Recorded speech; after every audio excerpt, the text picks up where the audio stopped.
सुबह के समय जब कबाड़ खाने का मालिक अपने रक्षक कुत्तों को खाना खिला रहा था और उसी के साथ वह अपने दिन का काम शुरू करने की तैयारी कर रहा था, तभी अचानक यार्ड में खड़ा एक ट्रक खुद ही चालू हो गया और हमला करने के लिए आगे बढ़ने लगा। ट्रक तेजी से स्टोर की ओर बढ़ा और फील को कुचल दिया जो स्टोर के अंदर था। इसके बाद ट्रक कबाड़ खाने से बाहर निकला और सड़क किनारे आकर रुक गया, जैसे किसी का इंतजार कर रहा हो। तभी दूसरी दोपहर में रे और उसके बेटे लोगान को अलविदा कहने के बाद होप ने बताया कि वह ब्राइटन में पर्यटकों के एक समूह को लेने जा रही है। होप एक पेट्रोल स्टेशन में काम करती है जो ब्राइटन और लूनर के बीच सड़क के किनारे स्थित है। पेट्रोल स्टेशन के अलावा रे के पास एक स्नैक बार और एक हॉस्टल भी है। होप का काम पर्यटकों को मार्गदर्शन देना है जो शहर के बाहरी इलाके में लंबी पैदल यात्रा करने आते हैं। जब होप भोजनशाला के रसोइये जॉर्ज को अलविदा कहती है तो वह अपनी वैन लेकर अगले शहर के रास्ते पर निकल पड़ती है। लेकिन सफर के दौरान जब वह ब्राइटन पहुंचती है तो वह घोस्ट ट्रक को देखती है। होप वहां एबी और उसके पिता थैड से मिलती है जो दो बैकपैकर हैं और जैक के साथ यात्रा कर रहे हैं। जैक को विदेशी कहानियों का बहुत शौक है। इस बीच होप को उन ग्राहकों से भी मिलना होता है जिन्होंने उसे टूर गाइड के रूप में काम पर रखा है। उसी समय जॉन अपने ट्रक को चला रहा होता है, लेकिन अचानक वह अपने ट्रक से नियंत्रण खो देता है। घबराया हुआ वह ब्रेक लगाने की कोशिश करता है, लेकिन वे काम नहीं करते और ट्रक सड़क पर लुढ़कता रहता है। कुछ मिनट बाद जब वह किसी तरह ट्रक को रोकने में सफल होता है तो जॉन चारों ओर देखने लगता है कि आखिर क्या हुआ। तभी उसे ट्रंक से अजीब आवाजें सुनाई देती हैं। वह यह जांचने का फैसला करता है कि वहां कोई छिपा तो नहीं है, लेकिन जैसे ही वह ट्रंक के अंदर जाता है दरवाजा अचानक बंद हो जाता है और वह अंदर फंस जाता है, जबकि ट्रक उसके शहर की ओर वापस जाने लगता है। इसी बीच होप बताती है कि चंद्रमा की स्थापना उसी जगह पर हुई थी जहां हजारों साल पहले एक उल्का गिरा था। कुछ देर सड़क पर चलने के बाद होप जॉन के ट्रक को बीच सड़क पर खड़ा देखती है और सोचती है कि यह यहाँ क्यों रुका हुआ है, लेकिन वह बिना रुके आगे बढ़ने का फैसला करती है ताकि पता लगाया जा सके कि क्या हुआ था। कुछ और किलोमीटर चलने के बाद वह उसी ट्रक के पास पहुंचती है जो सुबह सड़क के किनारे खड़ा था। यह देखकर वह रुकने का फैसला करती है ताकि देख सके कि चालक को किसी मदद की जरूरत तो नहीं है। जब उन्हें एहसास होता है कि ट्रक सड़क को बाधित कर रहा है तो थैड उसे सड़क के किनारे धकेलने की कोशिश करता है, जबकि जैक इस मौके का फायदा उठाकर कुछ तस्वीरें खींचता है। उसी समय बाकी लोग कैमरे के लिए पोज देने में व्यस्त होते हैं। तभी अचानक जॉन का ट्रक वहां आ जाता है और सीधे दूसरे वाहन से टकरा जाता है। होप और पर्यटक इस टक्कर में फंसने से बाल बाल बचते हैं, लेकिन सौभाग्य से वे किसी तरह सुरक्षित निकलने में सफल रहते हैं। इसके बाद ट्रक कबाड़ खाने की ओर तेजी से बढ़ता है। होप तुरंत शहर में शेरिफ को फोन करने का फैसला करती है, लेकिन तभी वह ट्रक लौटकर उसकी वैन को नष्ट करने की कोशिश करता है, जिससे वह बाधित हो जाती है। इस बीच जून और उनके पति ब्रैड होटल में पहुंचते हैं जहां वे रे और लोगन से मिलते हैं। वे बताते हैं कि होप पड़ोसी शहर में अन्य मेहमानों को लेने गई है जो मून वॉक में भाग लेंगे। वह नव विवाहित जोड़े को उनके कमरे तक पहुंचाने के बाद आखिरकार उस होटल से संपर्क करने में सफल होती है जहां वह काम करती है। जब रे को पता चलता है कि उसके एक कर्मचारी का एक्सीडेंट हो गया है तो वह तुरंत उसे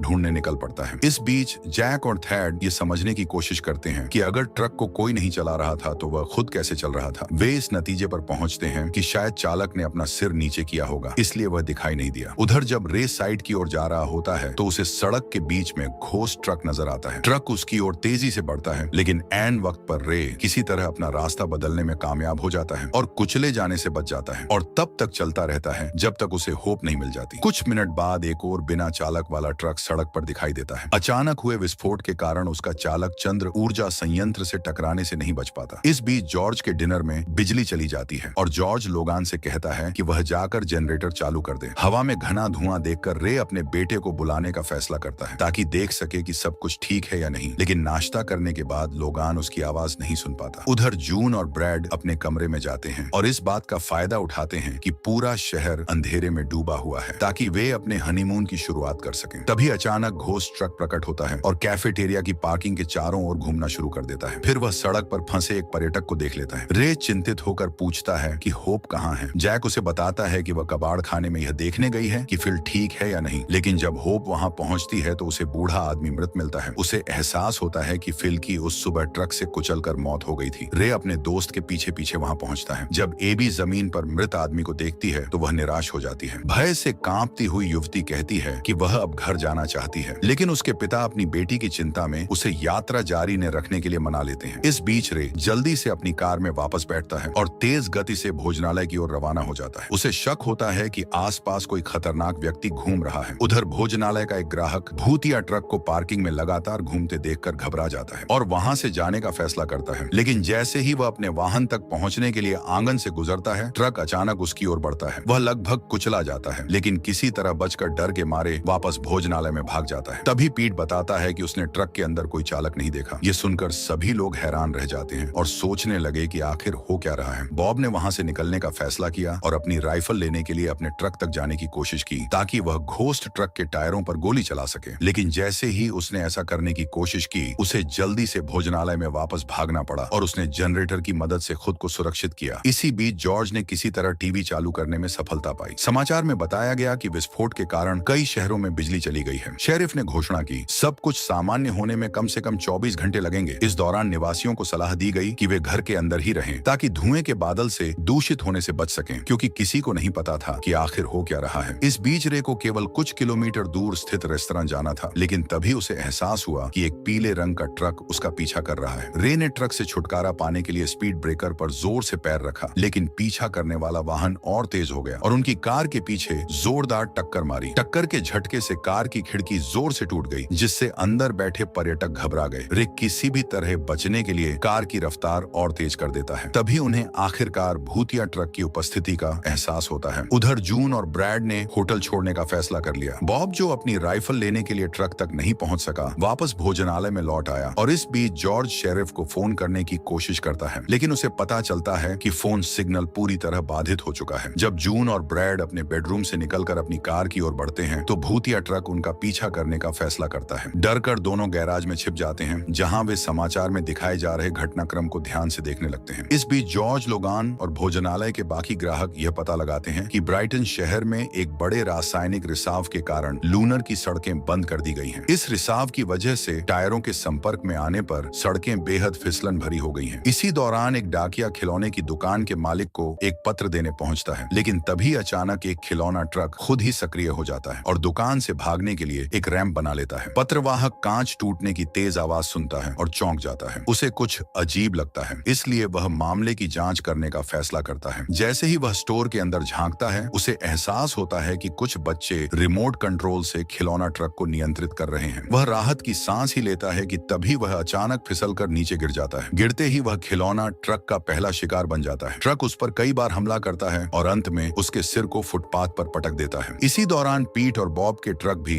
रहस्यमयी तरीके से खुद ब खुद स्टार्ट हो जाते हैं और अपने आप चलने लगते हैं। सड़क पर वाहनों को बेकाबू होते देख ट्रक चालक उन्हें रोकने की कोशिश करते हैं, लेकिन वे किसी को काबू में नहीं कर पाते। तभी थैड भोजनालय में पहुंचता है और जोर से चिल्लाता है कि सब लोग तुरंत बाहर निकलो और अंदर भागो, इससे पहले कि ये ट्रक हमें कुचल दें। सभी घबराकर तेजी से भोजनालय की ओर दौड़ पड़ते हैं, जबकि बेकाबू ट्रक पूरे इलाके में दहशत फैलाए हुए थे। जब वह अंततः सुरक्षित स्थान पर पहुंचता है, तो जैक एक अजीब दावा करता है। वह कहता है कि भूतिया ट्रक किसी एलियन द्वारा भेजे गए हैं, जो इंसानों को उनके गलत कामों की सजा देना चाहते हैं, क्योंकि मानव जाति धीरे धीरे ग्रह को नष्ट कर रही है। उधर एबी कार से बाहर निकलने के बाद लगभग कुचल ही जाती, लेकिन तभी लोगान तेजी से उसकी मदद के लिए आता है। वह लड़की को पकड़कर सुरक्षित रूप से गैराज तक ले जाता है, जहां पहले से ही जून और ब्रैड छिपे हुए थे। गैराज में सभी मिलकर वहां से बाहर निकलने का कोई रास्ता ढूंढने लगते हैं। इसी दौरान ब्रैड अंदर खड़े एक ट्रक को बिना चाबी के स्टार्ट करने की कोशिश करता है ताकि वे भाग सकें। कुछ घंटों बाद जैक यह समझने की कोशिश करता है कि इन भूतिया ट्रकों और एलियंस के बीच कोई संबंध है या नहीं। आखिरकार वह एक नया सिद्धांत तैयार करने में सफल हो जाता है, जिससे यह साबित करने की कोशिश करता है कि ये ट्रक किसी अलौकिक शक्ति के नियंत्रण में है। उसके अनुसार 2 हफ्ते पहले धूमकेतुओं का एक समूह पृथ्वी के वायुमंडल से टकराया। इस दौरान कुछ विदेशी कण पृथ्वी पर आ गए। जैक मानता है कि ये कण बिजली और रेडियो तरंगों में हस्तक्षेप कर रहे हैं। उसका दावा है कि ट्रक किसी अजीब ऊर्जा तरंग से चल रहे हैं, जिनमें अपनी खुद की बुद्धि लगती है। यह सुनकर बॉब और पीट इसे नजरअंदाज कर देते हैं। उन्हें लगता है कि यह किसी सरकारी प्रयोग का नतीजा है, लेकिन थैड कहता है कि सरकार का इससे कोई लेना देना नहीं है। वह यह भी बताता है कि वह पहले अमेरिकी वायुसेना में था। यह सुनकर ट्रक ड्राइवर और भी शक करने लगते हैं, क्योंकि भूतिया ट्रक तभी दिखाई देने लगे जब थैड ब्राइटन में एक पूर्व पायलट से सच्चाई उगलवाने पहुंचा। बॉब और पीट गुस्से में आकर थैड पर हमला करने का फैसला करते हैं, लेकिन जॉर्ज उन्हें रोक लेता है। जॉर्ज अपनी बंदूक उठा लेता है और जॉर्ज सबको लड़ाई बंद करने का आदेश देता है। राय कहता है कि अगर वे दोपहर के ट्रक हमले से बचना चाहते हैं, तो उन्हें मिलकर काम करना होगा। इसके बाद 2 वैज्ञानिकों को उस जगह भेजा जाता है जहां विस्फोट हुआ था, ताकि वे वहां के वातावरण में मौजूद रसायनों की जांच कर सकें। डॉन सुरक्षा के लिए एक खास सूट पहनता है ताकि वह धुएं से बच सके। इस बीच रिक ट्रक में ही रुकता है और बेस से संपर्क कर मदद मांगने की कोशिश करता है, लेकिन टेलीफोन सिग्नल में रुकावट की वजह से उसे कोई जवाब नहीं मिलता। तभी तभी उसका सुरक्षात्मक सूट अचानक हवा से भरने लगता है। जब वह सूट पहनने के लिए उठता है तो खाली सूट ही उस पर हमला कर देता है। इसके बाद कई ट्रकों के टकराने से रिक मारा जाता है। इसके तुरंत बाद डॉन भी भूतिया ट्रकों का शिकार बन जाता है। दोनों वैज्ञानिकों को मारने के बाद भूतिया ट्रक लूनर सिटी की ओर बढ़ जाते हैं। इसी दौरान ब्रैड ट्रक स्टार्ट करने की कोशिश करता रहता है। दूसरी ओर रे एक जोखिम उठाने का फैसला करता है। जैसे ही वह प्रतिष्ठान से बाहर निकलता है, एक ट्रक अचानक उसके सामने आ जाता है। वह एक बार फिर कुचला जाने से बाल बाल बचता है। इसके बाद वह एक नई योजना बनाने के लिए रेस्तरां में लौटता है, जहां थेड अपना विचार उसके साथ साझा करता है। वह कहता है कि अगर युवाओं को बिना किसी नुकसान के कैफेटेरिया तक पहुंचना है तो उन्हें दौड़कर पार्किंग के बीच में बने बड़े सीवेज पाइप में छिपना होगा। इसके बाद रे और थेड ट्रकों का ध्यान भटकाने की कोशिश करेंगे ताकि लोगान और एबी सुरक्षित रूप से येस्टी फिल्मेंट की ओर भाग सकें। इसी दौरान ब्रैड जिस ट्रक को ठीक करने की कोशिश कर रहा था वह अचानक चालू हो जाता है और उसे कुचलने की कोशिश करता है। ब्रैड की दर्दनाक चीखें सुनकर उसकी पत्नी जून मदद के लिए दौड़ती है, लेकिन दरवाजा नहीं खोल पाती। जब वह खिड़की से झांकती है तो ब्रैड की लाश जमीन पर पड़ी देखती है। गुस्से में वह कुल्हाड़ी उठाकर ट्रक पर हमला कर देती है। तभी रे तेजी से दौड़ता है और जून को पकड़कर सुरक्षित रूप से कैफेटेरिया में ले आता है, इससे पहले कि ट्रक उसे कुचल दे। इस बीच लोगान ब्रैड की लाश को घसीटकर गैरेज में ले जाने की कोशिश करता है, लेकिन तभी उसे एक भयानक सच्चाई का एहसास होता है कि जून अपने पति को खोने के सदमे से नहीं बच पाई। उसे घबराहट का दौरा पड़ता है और होप उसे शांत करने की कोशिश करती है। उसी समय ट्रक आपस में मिलकर बातचीत करने लगते हैं और गैराज में फंसे इंसानों को खत्म करने की योजना बनाते हैं। वे जानते हैं कि लोग वहां से बाहर निकलने की कोशिश कर रहे हैं। एबी कैफेटेरिया जाने की अपनी योजना शुरू करती है और सीवेज पाइप की ओर भागती है। हालांकि उसे पता है कि यह सही समय नहीं है, फिर भी वह आगे बढ़ती है। लोगान भी उसके पीछे जाने का फैसला करता है। तभी मलबे से भरा एक ट्रक उनकी ओर बढ़ता है और उन्हें दम घोंटकर मारने की कोशिश करता है। अपने बेटे को खोने के डर से रे तुरंत हरकत में आता है और सभी ट्रकों का ध्यान अपनी ओर खींचने की कोशिश करता है। जब भूतिया ट्रक उसकी ओर बढ़ते हैं तो वह अपनी बंदूक निकालकर उन पर गोलियां चलाने लगता है, लेकिन गोलियां उन पर कोई असर नहीं डालती। जैसे ही ट्रक उसे कुचलने वाले होते हैं वे अचानक अपने इंजन बंद कर देते हैं। इससे रे को अपने बेटे की मदद करने का मौका मिल जाता है। ट्रकों के रुकते ही रे, लोगान और एबी तेजी से वहां से भाग जाते हैं। इस बीच बॉब और पीट भी वहां से जाने का फैसला करते हैं, लेकिन जॉर्ज उन्हें रोकने की कोशिश करता है क्योंकि उसे लगता है कि यह बहुत खतरनाक हो सकता है। तभी जॉर्ज पर हमला हो जाता है और थेड बॉब पर हमला करता है, लेकिन पीट उसे रोकने की कोशिश करता है और उसे नीचे गिरा देता है। जैक एक बोतल उठाकर ट्रक चालक को मारने की कोशिश करता है, जबकि पीट बेहोश हो जाता है। राय की मदद से लोगान और एबी सीवर से बाहर निकलने में सफल हो गए और तेजी से भोजनालय की ओर भागे। कुछ सेकंड बाद तीनों सुरक्षित बाहर आ गए, लेकिन बॉब की किस्मत खराब थी। जैसे ही वह प्रतिष्ठान से बाहर निकला, ट्रकों ने उसका पीछा करना शुरू कर दिया। खुद को बचाने के लिए उसे कुछ मिनट बाद एक कमरे में छिपना पड़ा। अपने पति की मौत से दुखी जून ने आखिरकार पीछे के दरवाजे से भागने का फैसला किया। उसने ट्रकों से बचकर निकलने की कोशिश की, लेकिन आखिरकार एक और शिकार बन गई और कुचल दी गई। इस बीच सभी बचे हुए लोग इकट्ठा होते हैं ताकि यह तय कर सकें कि उनकी अगली योजना क्या होगी। दूसरी ओर ट्रक भी आपस में बातचीत करते हैं और इस बात को लेकर चिंतित होते हैं कि इंसान क्या करने की कोशिश कर रहे हैं। इस बीच रे जॉर्ज को एक नक्शा लाने का आदेश देता है ताकि समूह एक भागने का रास्ता बना सके और वहां से निकल सके। वे उत्तर की ओर 12 किलोमीटर का सफर तय करेंगे, जिसके बाद उन्हें एक सैन्य प्रशिक्षण बेस के पास स्थित खदान मिलेगी। योजना के अनुसार थेड खदान तक जाएगा और वहां से अपने दोस्तों को बचाने के लिए एक हेलीकॉप्टर उधार लेगा। दूसरी ओर बॉब ट्रकों पर हमला करने के लिए कुछ घर के बने बम तैयार करता है। वह एक वाहन को आग लगाने में भी कामयाब हो जाता है, लेकिन उसे यह अंदाजा नहीं था कि उसका हमला उस पर ही भारी पड़ जाएगा। विस्फोट के दौरान वह खुद भी मारा जाता है। दूसरी ओर पीट अपने ट्रक पर नियंत्रण पाने की कोशिश कर रहा था, लेकिन वह भी इस खतरनाक मंजर का गवाह बनता है। इस बीच एबी धीरे धीरे उम्मीद खोने लगती है। उसे इस बात का गहरा अफसोस होता है कि उसने अपने पिता के साथ इस यात्रा पर जाने के लिए हाँ क्यों कहा। जब लोगन देखता है कि एबी डरी हुई है तो वह उसके पास बैठ जाता है और उसे दिलासा देने की कोशिश करता है। लोगन उसे समझाता है कि उसे विश्वास है कि वहां मौजूद सभी लोग बच जाएंगे। वह उसे भरोसा दिलाता है कि जैसे ही वे सैन्य बेस पर पहुंचेंगे वे सुरक्षित हो जाएंगे। कुछ घंटे बाद जब रात हो जाती है तो ट्रक फिर से सक्रिय हो जाते हैं। वे पहले डैन और कैफेटेरिया को पानी की आपूर्ति करने वाले पंप को नष्ट कर देते हैं, फिर जनरेटर की ओर बढ़ते हैं ताकि बिजली काटी जा सके। उसी समय लोगन एक जोखिम भरा फैसला लेता है। वह ट्रकों द्वारा गैरेज को नष्ट करने से पहले अपनी बाइक लेने के लिए तेजी से भागता है। इधर जॉर्ज देखता है कि ट्रक अपने आसपास की हर चीज को कुचल रहे हैं। उसे एहसास होता है कि अगला निशाना उसका डिनर होगा। ये देखकर समूह तुरंत वहां से भागने की तैयारी करता है। अचानक इमारत के बाहर एक फोन की घंटी बजने लगती है। सभी हैरान रह जाते हैं और सोचते हैं कि कहीं कोई बचाव दल तो उनसे संपर्क करने की कोशिश नहीं कर रहा। वहां से निकलने के लिए बेताब एबी एक जोखिम उठाने का फैसला करती है। वह फोन का जवाब देने के लिए फोन बूथ की ओर बढ़ती है। जब जैक को एहसास हुआ कि एबी अकेली चली गई है तो वह तुरंत उसके पीछे भागा और ऐन वक्त पर उसे बचाने में कामयाब हो गया। हालांकि इस बहादुरी भरे प्रयास में जैक की जान चली गई। एबी खुद को उसकी मौत का जिम्मेदार मानने लगी और गहरे अपराध बोध में डूब गई। जैक को मारने के बाद ट्रक भोजनालय की ओर बढ़ने लगे। स्थिति को भांपते हुए राय ने सभी को तुरंत जमीन पर लेट जाने का आदेश दिया ताकि वे किसी तरह खुद को बचा सकें। लेकिन जैसे ही ट्रक प्रतिष्ठान तक पहुंचने वाले थे, वे अचानक रुक गए। सभी वाहन ईंधन पंपों के सामने जाकर ठहर गए, मानो उन्हें आगे बढ़ने की ताकत नहीं थी। इसी पल रे को एक चौंकाने वाला एहसास हुआ। उसे समझ में आया कि जब उसने लोगन और एबी को सीवेज पाइप से बचाया था, तब ट्रकों ने उसे कुचलने की कोशिश क्यों नहीं की। असल में ट्रकों का असली मकसद राय को जीवित रखना था, ताकि वही इंसान उनके लिए ईंधन भर सके। जब राय को यह सच्चाई समझ में आती है, तो पेट्रोल स्टेशन का कर्मचारी कहता है कि वह ट्रकों में ईंधन भरेगा। इसी बीच राय थैड से कहता है कि वह घाटी की ओर भागे और सैन्य अड्डा ढूंढकर मदद लाने की कोशिश करे। अपनी दोस्त हो को लेकर चिंतित होकर होप भी थैड के साथ जाने का फैसला करती। इस दौरान उसे पता चलता है कि राय ट्रकों में गैसोलीन डालने की योजना बना रहा है, क्योंकि यह ईंधन डीजल इंजनों को चला सकता है। राय चाहता था कि जब ट्रकों का ध्यान भटका हो, तब वे भाग निकले। थैड लोगन की मोटरसाइकिल लेता है और जाते वक्त अपनी बेटी एबी से वादा करता है कि वह सुबह तक वापस आएगा। लेकिन एबी भोजनालय में रुकने से इनकार कर देती है। उसके पास अब कोई और विकल्प नहीं बचता, इसीलिए वह उसे अपने साथ इस मिशन पर ले जाने का फैसला करता है। इधर वाहनों में ईंधन भरने के बाद होप और रे लोगन को ढूंढने के लिए झाड़ियों की ओर जाते हैं। वे एक टॉर्च का इस्तेमाल करके उसे अपनी लोकेशन का संकेत देते हैं। लोगन उन्हें बताता है कि जॉर्ज उनके साथ जाने के लिए तैयार नहीं था और उसने कैफेटेरिया में ही रहने का फैसला किया। लेकिन असल सच्चाई यह थी कि जॉर्ज अपने दोस्तों को भागने का समय देने के लिए पीछे रुक गया था। जॉर्ज ने ट्रकों पर गोलीबारी शुरू कर दी ताकि बाकी लोग सुरक्षित भाग सकें। लेकिन जैसे ही उसने हमला किया, भूतिया ट्रकों का नेता, जो पूरे ऑपरेशन का नेतृत्व कर रहा था, अचानक प्रतिक्रिया देता है। वह विद्रोह करते हुए अपनी ट्रेलर को पीछे छोड़ देता है और तेज रफ्तार से जॉर्ज की ओर बढ़ने लगता है। अपने दोस्त को खतरे में देख रहे तुरंत उसे बचाने के लिए दौड़ता है और ट्रक को रोकने की कोशिश करता है, लेकिन वह समय पर नहीं पहुंच पाता। जॉर्ज, जो अपने दोस्तों को बचाने के लिए पीछे रुका था, तेज रफ्तार ट्रक के नीचे कुचल जाता है और उसकी दर्दनाक मौत हो जाती है। अपने सबसे अच्छे दोस्त की हत्या से क्रोधित होकर रे बदला लेने का फैसला करता है। वह अपनी राइफल उठाकर ट्रक पर लगातार गोलियां बरसाता है, जिससे एक जोरदार विस्फोट होता है। भूतिया ट्रकों का नेता इस हमले में पूरी तरह नष्ट हो जाता है। लेकिन उसके विनाश के बाद काफिले के अन्य ट्रक आपस में संवाद करते हैं और जीवित बचे मनुष्यों को खत्म करने के लिए एकजुट होने का फैसला करते हैं। स्थिति को भांपते हुए राय और लोगन पहाड़ियों की ओर भागने लगते हैं। उन्हें उम्मीद है कि वे पहाड़ों में रात गुजारने में सफल होंगे, क्योंकि ट्रक वहां तक नहीं पहुंच सकते। कुछ घंटों बाद जब अंधेरा गहरा हो जाता है, तो शहर को बिजली आपूर्ति करने वाले बिजली स्टेशन की मरम्मत करने वाले इलेक्ट्रीशियनों में से एक को एहसास होता है कि उसके ट्रक में कुछ गड़बड़ हो रही है। वह एक सुरक्षा उपकरण से लटक रहा होता है। जब उसे महसूस होता है कि वाहन डगमगाने लगा है और उसे जबरदस्ती एक बिजली के खंभे की ओर धकेला जा रहा है, उसे संभलने का मौका भी नहीं मिलता कि अचानक एक जोरदार शॉर्ट सर्किट होता है और इलेक्ट्रीशियन को पूरी रात बिजली का झटका लगता रहता है, जिससे उसकी मौत हो जाती है। इस बीच रे और होप बेस से थैड के सेना के साथ लौटने का इंतजार कर रहे होते हैं ताकि वे सभी को बचा सकें। होप चिंतित होकर सोचती है कि क्या यह वाहनों के विद्रोह की शुरुआत है? अगर ऐसा है तो पूरी पृथ्वी पर कोई भी जगह सुरक्षित नहीं बचेगी। भविष्य को लेकर उसकी असुरक्षा और डर को देखकर रे उसे गले लगा लेता है और वादा करता है कि चाहे कुछ भी हो जाए, वे एक दूसरे का साथ नहीं छोड़ेंगे और किसी न किसी तरह सुरक्षित रहेंगे। कुछ घंटों बाद जब वे थकान और तनाव से टूट रहे होते हैं, तभी पहाड़ियों के ऊपर से एक हेलीकॉप्टर आता दिखाई देता है। उसे देखकर तीनों उत्साह से भर जाते हैं और उसे अपनी ओर आकर्षित करने के लिए जोर जोर से चिल्लाने लगते हैं, इस उम्मीद में कि अब उनका बचाव होने वाला है। तभी उन्हें एहसास हुआ कि थैड ने अपना वादा निभाया है और उन्हें बचाने के लिए वापस आया है। लेकिन तभी एक ट्रक अचानक घटनास्थल की ओर तेजी से बढ़ने लगता है, मानो वह बचे हुए लोगों को कुचलने की कोशिश कर रहा हो। हालांकि तीनों समय रहते हेलीकॉप्टर में चढ़ने और वहां से भागने में कामयाब हो जाते हैं। हेलीकॉप्टर के अंदर लोगन एबी से मिलता है और उसे गले लगा लेता है, लेकिन देखता है कि वह अभी भी सदमे में है और जिंदा बचने पर राहत महसूस कर रही है। इस बीच रे थैड को बचाने के लिए वापस आने पर धन्यवाद देता है, लेकिन तभी उसे एहसास होता है कि हेलीकॉप्टर को कोई उड़ा नहीं रहा है। तो आपको यह कहानी कैसी लगी? नीचे कमेंट में अपनी राय बताएं।